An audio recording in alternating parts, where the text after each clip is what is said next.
I want to be the guy that has freedom. So much for this dream middle class. And my mom keeps telling me, we're supposed to be grateful. My mom doesn't understand because she's like, you got a bike, you got a roof over your head, you got food every day, and I'm not satisfied. And so I'm starting to make decisions right now. I'm gonna get rich one day. Deciding what it is you want out of life. What is your life plan? What do you want your life to be is the most important thing you can decide on. An obsession is what people need to find success. I think they also need to have this constant and never-ending striving for improvement. I don't care who you are.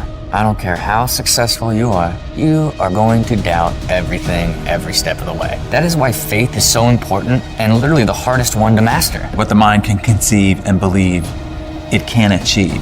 For most people, what they do is exterior driven. It's driven by what we think others think we should have. It's not what we think we should have. If you can develop the habit of deciding what you want to do and planning every step and in doing it, you're only going to get better and better at it and do it bigger and bigger and bigger. Things go real fast here, okay? Life is real short and you're gonna die early. And that was a moment where it's like, do you choose what others would deem a success or do you choose character? I chose from that point forward, I would always choose character over success. I've lived that way ever since. And the odd thing about it is, when you do that, success finds you. Because literally, that means every single step of the way, everything you do will be adding up to what that is. I want a great life. I'm going to become somebody. And if it takes you 5 years, 10 years, 20 years, you will find energy in slowly moving towards it with the ultimate end in mind of what you want to achieve. And I think for most people, they are too consumed with their lives and the things around them and just surviving or getting by or finding what their reason for getting up the next day is and, oh, do I want to do this job, or too much stress and pressure to even create a life plan in the first place. You know, I think most people don't even consider what they want out of life, especially when you're young, you know, and God forbid you are in your 20s. You can lay out a life plan and then pick something you want to master and how that connects to it. You are guaranteed success because that's going to give you energy, that's going to create your desire.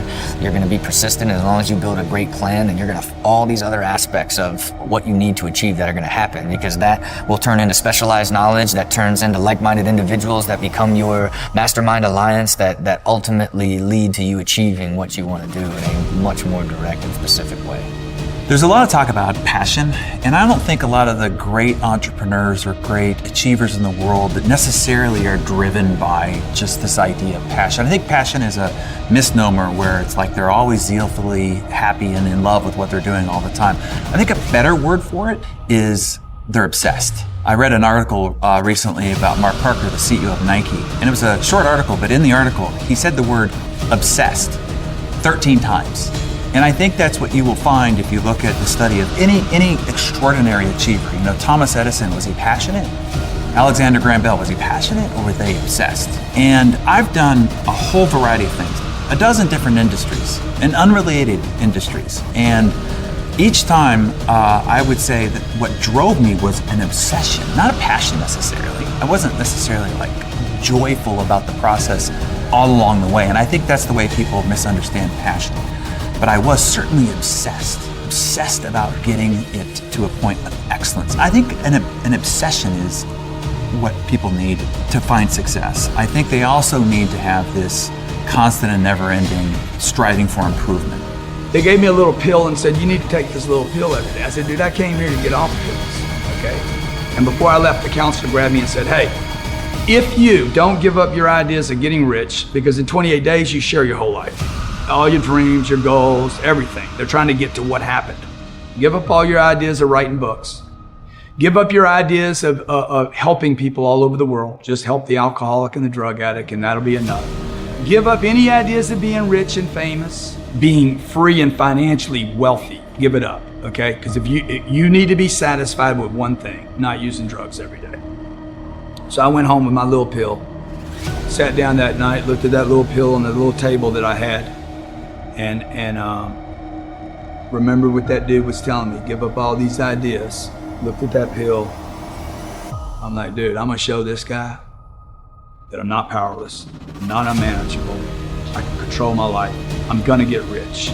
And so if I could just stay busy, okay, if I could just have a place to work every day and something to do and somebody to call and somebody to be in front of, that was my big fear. My big fear was that little white pill, threw those in the trash that night.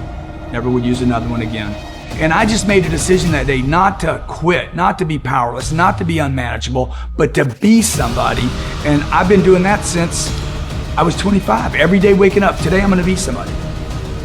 I'm not just gonna think about it, I'm gonna be somebody today. I'm gonna grow into who I should be. Really, it's not even about landing that trick. You just really don't believe that you were meant to be successful. After all of that work on the subconscious and the auto-suggesting of saying it over and over, and then testing now to where you're at a 10 of believing that you were meant to be successful.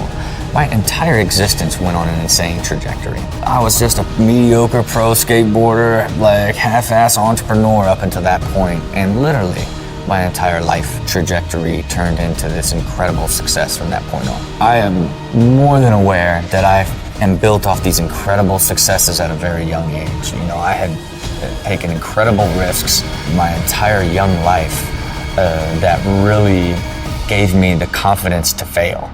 Where I built such a self-belief where even in failure I knew, well, okay, that here's why that didn't go. I'm gonna do this now, and I'm incredibly grateful for that because it's given me a chance to create and build a life much different than if it would have been based off of failure.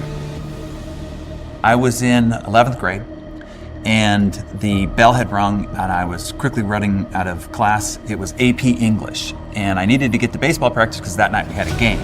But the teacher stopped me and said, Darren, I need to speak with you, which is never good, right? So I certainly go up to her desk and she hands our latest essay to me.